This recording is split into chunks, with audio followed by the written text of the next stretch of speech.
Welcome to universal today. మనం ఎప్పుడూ కూడా చూస్తూ ఉంటాం వైద్య రంగంలో డిఫరెంట్ హాస్పిటల్స్లో కొన్ని సర్జరీస్ చేసి రికార్డులు సృష్టిస్తాయి. మరి చిన్న పిల్లలకు సైతం కూడా చాలా డిఫికల్ట్ సర్జరీస్ కూడా చేస్తారు. మరి ఆరోగ్యశ్రీ ద్వారా కూడా పేదలకు ఎంతో వారి పైన పడుతున్నటువంటి కష్టాన్ని, వారిపై పడుతున్నటువంటి భారాన్ని తగ్గిస్తుంది ప్రభుత్వం. సో మరి ఇప్పుడు ఉస్మానియా హాస్పిటల్లో 18 నెలల చిన్నారికి కాలేయ మార్పిడి చేశారు. సో కాలేయ మార్పిడి చేసి వైద్యులందరూ కూడా ప్రశంసలు అందుకుంటున్నారని చెప్పుకోవచ్చు. అసలు ఏం జరిగింది, ఆ చిన్నారికి ఏమైంది, ఒకసారి ఇన్ డీటెయిల్గా చూసేద్దాం. ఇక్కడ చిన్నారి ఫోటోని చూస్తున్నాం మనం. సర్జరీ అయిపోయిన తర్వాత చూడండి, ఉస్మానియాలో 18 నెలల బాలుడికి కాలేయ మార్పిడి, ఆరోగ్యశ్రీలో వైద్యం, 14 గంటల సుదీర్ఘ శస్త్రచికిత్స విజయవంతం. అని 14 గంటల పాటు సుదీర్ఘంగా జరిగినటువంటి ఈ సర్జరీ సక్సెస్ అయింది. చిన్నాలు కూడా ఇక్కడ మనం చూస్తున్నాము.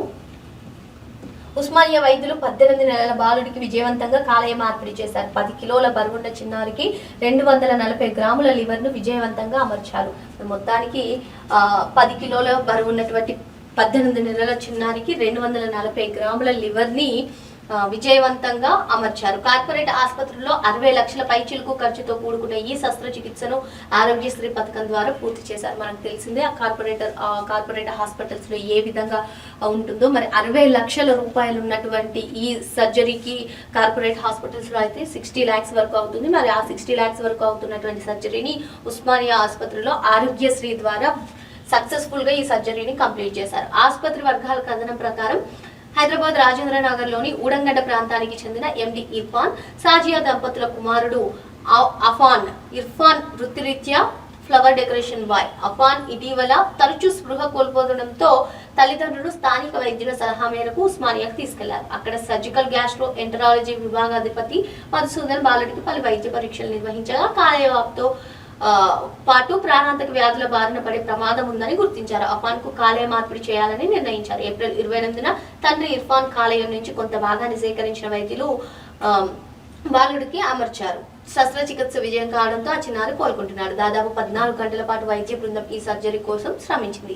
దేశంలోనే తొలిసారి ఆరోగ్యశ్రీ పథకం ద్వారా 18 నెలల బాలుడికి అరుదైన శస్త్రచికిత్సను నిర్వహించినట్లు మధుసూదన్ వివరించారు. శస్త్రచికిత్స చేసిన బృందంలో వైద్యులు మధుసూదన్, వాసిఫ్ అలీ, సుదర్శన్ రెడ్డి, అభిమన్యు, రఘు, మాధవి, సునీల్, రమేష్ కుమార్, నర్సింగ్ సిబ్బంది సరళ, మాధవి, లక్ష్మీ, రాణి, రమ తదితరులు ఉన్నారు. మరి మొత్తానికి దేశంలోనే మొదటిసారి కాలేయ మార్పిడి అంటే దాదాపు 14 గంటల సమయం తీసుకుని మరి ఆరోగ్యశ్రీ పథకం ద్వారా, దేశంలోనే ఆరోగ్యశ్రీ పథకం ద్వారా కాలేయ మార్పిడి జరిగింది. ఇదే ఫస్ట్ టైం దేశంలోనే చూసుకున్నట్లయితే. మరి 14 గంటల పాటు శ్రమించి ఈ బాలుడికి తన తండ్రి కాలేయం నుంచి కొంత పార్ట్ తీసి బాలుడికి అఫాన్కి అమర్చడం జరిగింది. మరి ఇందులో ఉస్మానియా హాస్పిటల్లో ఉన్నటువంటి డాక్టర్స్, సిబ్బంది అందరూ కూడా కష్టపడి 14 గంటల పాటు ఈ సర్జరీని విజయవంతంగా కంప్లీట్ చేశారు. మరి దేశంలోనే ఫస్ట్ టైం ఆరోగ్యశ్రీ ద్వారా ఈ కాలేయ మార్పిడి జరిగింది. మనకు తెలిసిన విషయమే. పేదలందరూ కూడా అసలు అంత ఖర్చు పెట్టలేక, కార్పొరేట్ హాస్పిటల్కి వెళ్ళలేక, అంత వెచ్చించలేక బాధపడుతుంటారు. మరి ఇటువంటి నేపథ్యంలో ఆరోగ్యశ్రీ ద్వారా ఇటువంటి కాలేయ మార్పిడి చాలా ప్రాణాంతక వ్యాధులకు ఆరోగ్యశ్రీ ద్వారా ఈ విధంగా చేయడం చాలా సంతోషదగ్గ విషయం అని చెప్పి ప్రజలందరూ కూడా అనుకుంటున్నారు. ఏదేమైనప్పటికీ బాలుడు కోరుకుంటున్నారు. మరో అంశంతో మళ్ళీ కలుద్దాం. Thank you.